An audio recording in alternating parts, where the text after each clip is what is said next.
बात है जो नौजवान पत्रकारिता की पढ़ाई पढ़ रहे हैं।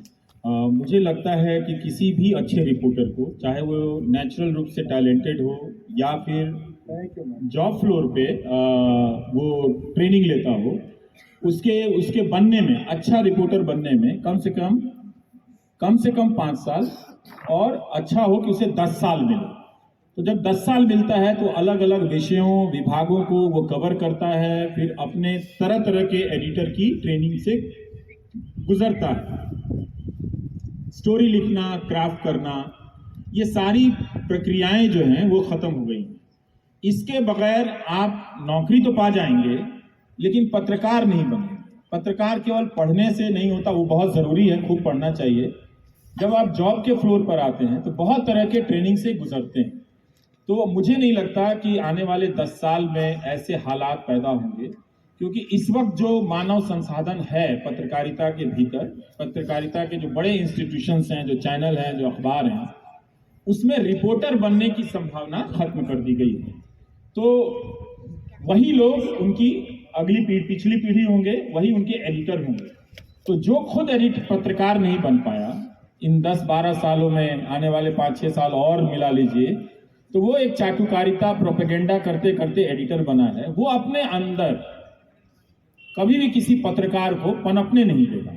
तो प्रोफेशनल कैरियर की संभावना वहां खत्म हो जाती है जहां आपको नौकरी मिलनी है, जहां आपको प्रमोशन मिलना है, असिस्टेंट एडिटर से एडिटर होना है, ग्रुप एडिटर होना है, या बहुत सारी चीजें होनी है, तो वो खत्म हो जाता है। जो मार्जिन पे चीजें हैं, जैसे वायर है, स्क्रोल है, न्यूज लॉन्ड्री है, ऑल्ट न्यूज है, ये सारी संस्थाएं हैं, पर ये सब मार्जिन की हैं। अगर वहां उनके पास वो प्लेयर है, गोदी मीडिया बहुत बड़ा प्लेयर है, जो दर्शकों का संसार है, जो ह्यूमन रिसोर्स की जो तादाद है वहां पे, उसके अनुपात में ये बहुत छोटा है। और जिस अनुपात में इसे विषय बनाकर एक उभरते हुए रोजगार के क्षेत्र में देखा गया, तभी तो हर विश्वविद्यालय में, हर कॉलेज में मीडिया की पढ़ाई शुरू हुई। वाकई में इसमें काफी विस्तार था, अच्छी नौकरियां बन सकती थी। एक अच्छा पत्रकार जब जनता में अपनी साख बनाता है तो वो दूसरे पत्रकारों के लिए भी रोजगार के अवसर पैदा करता है। तो वो बेंचमार्क बनना बंद हो गया है। अब आप सिर्फ धर्म के नाम पर चले आइए, धर्म के नाम पर किसी को गरियाते रहिए, दिन भर वही डिबेट कीजिए, तो इसमें पत्रकारिता क्या है? तो यही मैं बार बार कह रहा हूं कि भाई ये धर्म के नाम पे जो राष्ट्र बना रहे हैं, ये कम से कम, ये अगर आपके ब्रांड एम्बेसडर हैं न्यूज एंकर, तो माफ कीजिएगा, आप कम से कम अपने धर्म की अवधारणा को पहले आप ठीक कर लीजिए, वरना आप भी मतलब शर्मिंदा होते रहेंगे तो बहुत मुश्किल। ये नेगेटिव बात नहीं है, ये प्रैक्टिकल बात है।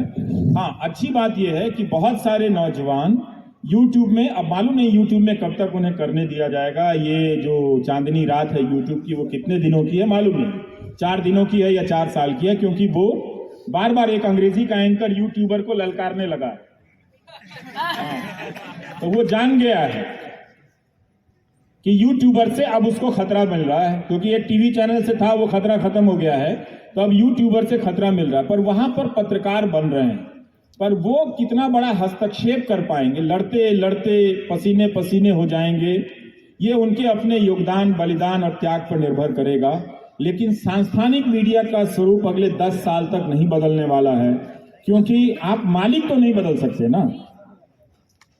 संपादक तो जूते चाट रहा है, ये तो जूते के अलावा तलवे भी चाट रहे हैं जो मालिक हैं, जो बड़ी बड़ी गाड़ियों से घूमते हैं, कहीं डावोस में चले जाते हैं, नया नया कोट सिलवा के ब्लैक वाला जो मिलता है, तो ये तो नहीं बदल पाएंगे। तो ये इतना ओनरशिप, इतना ह्यूमन रिसोर्स आप रिप्लेस नहीं कर पाएंगे।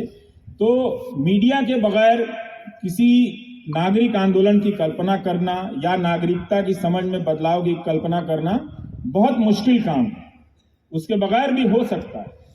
आप वो करने के लिए सबको कुर्बानी देनी पड़ेगी, सबको उतनी ही मेहनत करने की जरूरत है, लेकिन एडवांटेज उनको रहेगा, हमेशा ही बढ़त उन्हें मिलेगी, क्योंकि कब्जा उनका है। और जो संसाधन है न्यूज देखने के, वो पैसे से आते हैं। अब तो बहुत सारे वेबसाइट सब्सक्रिप्शन वाले हो गए हैं, पैसे से खोलिए, तो न्यूज कितना कॉस्टली होता जा रहा है। तो वो और ज्यादा न्यूज जो है, एक तो खत्म हो गया है, बहुत कम लोगों के पास है, तो आम लोगों तक न्यूज के रूप में वही सारे चैनल उपलब्ध रहेंगे, वो नहीं मिल सकता है दूसरा। तो स्थिति तो बहुत अच्छी मुझे नहीं दिखती है।